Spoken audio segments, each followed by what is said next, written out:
Lovely का beauty parlour. एक आकाश नाम का लड़का होता है, उसकी पत्नी का नाम रोशनी था। दोनों में काफ़ी प्यार था, तालमेल अच्छा था, जीवन अच्छा व्यतीत हो रहा था। तो ये लवली और एक सुनहरी नाम की लड़की थी।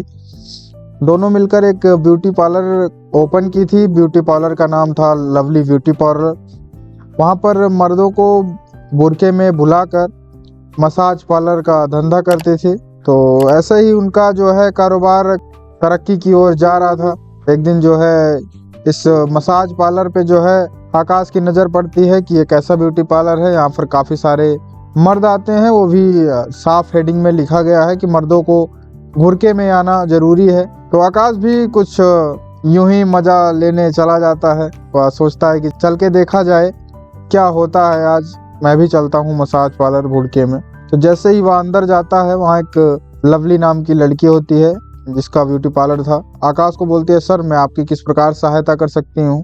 तो आप बोलता है, कुछ नहीं, मैंने बस आपका ये बोर्ड देखा तो मैं भी चला आया कि देखूँ कैसे यहाँ काम होता है, कैसे क्या सिस्टम है। तो लवली ने बोला, हाँ जी सर, ठीक है, सब कुछ अच्छा है, तो क्या करवाएंगे आप। तो उसने बोला, ज़्यादा कुछ नहीं, आप फुट मसाज कर दीजिए। तो जैसे ही लवली ने फुट मसाज करना स्टार्ट किया, उसे कुछ गलत तरीके से टच करना स्टार्ट किया आकाश को, तो उसके मन में एक फीलिंग सी जगी। वह जो है उसको अपना दिल दे बैठा आकाश लवली को। दरअसल लवली और सुनहरी नए नए क्लाइंटों को अपने जाल में फंसाकर उनसे कुछ पैसे ऐंठती थी और उनका धंधा भी कुछ इन्हीं तरह से जोरों शोरों पर चल रहा था। तो एक दिन ऐसे ही जो है ऑफिस का सारा पैसा और ऑफिस की सारी सैलरी जो है उनके मसाज पार्लर में वो उड़ाकर चला आता आकाश। इन सब बंदिशें और खर्चों को देखकर एक दिन उसके जो जिस फ्लैट में आकाश रह रहा था, वहाँ पर नोटिस जाता है कि आप इस फ्लैट का किराया नहीं दे पा रहे हैं। तो आकाश की पत्नी जो है रोशनी आकाश से पूछती है कि क्या इशू आ गया बेबी, कि अब फ्लैट का किराया तक नहीं दे पा रहे हैं आप, तो आगे खुद का घर कैसे खरीदेंगे। तो बोलता है, तुम मेरी वाइफ हो, आकाश मेरा नाम है, मैं बैंक में काम करता हूँ, जो भी कुछ टेंशन है मैं देख लूंगा, तुम्हें टेंशन लेने की कोई ज़रूरत नहीं है। दरअसल रोशनी बोलती है, मैं तुम्हारी पत्नी हूँ, बट इतना हक है कि तुम्हारा पैसा कहाँ खर्चा हो रहा है, इतना मैं जानने की हक रखती हूँ। तो आकाश जो है रोशनी को कुछ बातें बोल देता है, उसे डांट धमका कर चुप करवा देता है। वह कुछ नहीं बोलती। फिर वह सोचती है कि पहले तो सब कुछ ठीक ठाक चल रहा था, बाकी कुछ 1-2 महीने से आकाश का कुछ रवैया ठीक सा नहीं लग रहा है। तो आकाश की वाइफ जो है रोशनी आकाश के ऊपर निगरानी करना स्टार्ट करती है। वह सोचती है कि मैं भी देखती हूँ कि ये ऑफिस के बाद कहाँ जाते हैं, कैसे इनका जो है इतना ज़्यादा रवैया बेकार होता जा रहा है और सारे पैसे भी घर में नहीं बच रहे हैं। तो ऐसा करके जो है वो एक मसाज पार्लर में जाती है और मसाज पार्लर में उस दिन मसाज करवा ही रही थी कि वहाँ की एक लेडीज़ ने बताया कि रोशनी मैडम, आपने कभी लवली ब्यूटी पार्लर का नाम सुना है। तो रोशनी बोलती है, नहीं मैंने तो नहीं सुना है, बट हाँ मेरे पति आकाश जो है कभी कभी इस ब्यूटी पार्लर के बारे में कुछ बातें जो है अपने फ्रेंडों से फ़ोन पर करते रहते हैं, तो शायद मैंने उन्हीं को बातें करते टाइम सुना है। तो बोलती है, हाँ तो क्या होता है वहाँ। तो वह लड़की जो है रोशनी को बताती है कि उस ब्यूटी पार्लर में मर्दों को भुड़के में बुलाकर उनका मसाज करवाया जाता है और उनका मसाज करने का स्टाइल भी अलग होता है।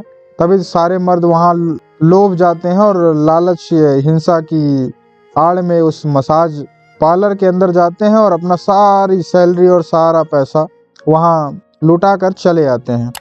अब ये बात सुनकर आकाश की वाइफ रोशनी के मन में एक छोटी सी चिंता जागती है। वह सोचती है कि कहीं मेरे पति आकाश भी तो नहीं इसी मसाज पार्लर के चंगुल में फंस गए हों, या फिर ऐसा कुछ होता है तो मैं ज़रूर निगरानी रखूंगी और इसे इस बात का एहसास भी नहीं होने दूंगी। फिर वह निगरानी करना शुरू करती है। बाई लक एक दिन जो है आकाश जो है गया था, उस ब्यूटी पार्लर में गया था। By the way Roshni call करती है तो आकाश जो है उस ब्यूटी पार्लर की मालकिन लवली के पास होता है।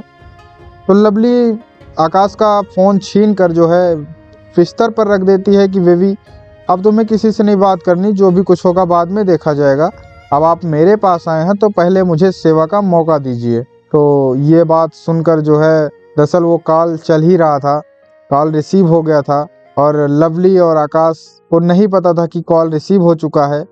अब लवली और आकाश की सारी बातें आकाश की वाइफ रोशनी सुन रही थी। वह सारी बातें सुनती है कि अब लवली ने मेरे पति आकाश को अपने जाल में फंसा लिया है और इस कदर फंसा लिया है, शायद ही वो मुझसे अब नफरत करने लगे हैं और मेरे पास भी नहीं आते इसीलिए, और सारा पैसा सारी सैलरी उसी पर खर्चा कर रहे हैं। तभी तो ऐसा रवैया ही बदल गया उनका। अब बेचारी बहुत गुस्सा होती है। गुस्से में आकर वो अपने हाथ की एक नस काट लेती है। जैसे ही आकाश जो है घर जाता है, वह देखता है कि रोशनी ने अपने हाथ की एक नस काट ली है। वह रो रही है, बेहोश पड़ी थी। तो जो है उसे अस्पताल लेके जाता है। ये तो टाइम पे भगवान का शुक्रिया था कि टाइम पे अस्पताल पहुंच गए। डॉक्टर ने उसे पट्टी बांधकर बोला कि शायद बस चंद मिनटों की ही मेहमान थी, यदि आप 15 से 20 मिनट और ना आए होते तो आपकी वाइफ रोशनी डेड हो जाती, खत्म हो जाती। वो आकाश भी अब अपने किए पे बहुत पछतावा कर रहा था कि मुझे ऐसा नहीं करना चाहिए था रोशनी, तुमने ऐसा क्यों किया, तुम अब मेरी बच्चे की माँ बनने वाली हो। मैं ऐसा नहीं करूँगा, मैं थोड़ा बहक गया था, जाने दो सारी बातें। फिर से दोनों गले मिलते हैं और अपनी एक नई जिंदगी की शुरुआत करते हैं। फिर एक दिन नाइट में जो है लवली आकाश के पास कॉल करती है और बोलती है कि आपने मुझसे प्यार करने का झांसा देकर मुझसे दूर चले गए, अब मेरे ब्यूटी पार्लर में भी नहीं आते, मुझे तुम्हारी बहुत याद सता रही है और तुम्हारे पास रहकर जो मैंने वक्त बिताया है वो सारी यादें मुझे तड़पा रही हैं। मैं तुम्हें बहुत याद कर रही हूँ बेबी, मेरी बहुत बुरी हालत है, मैं बीमार हूँ, प्लीज़ मेरे पास चले आइए। ये बात कहकर जो है लवली फ़ोन कट कर देती है। जैसे इतनी बात आकाश सुनता है, वह दौड़ते ही सीधा रात में बाइक उठाता है और बिना कुछ बताए अपनी पत्नी रोशनी को सीधा लवली के ब्यूटी पार्लर चला जाता है।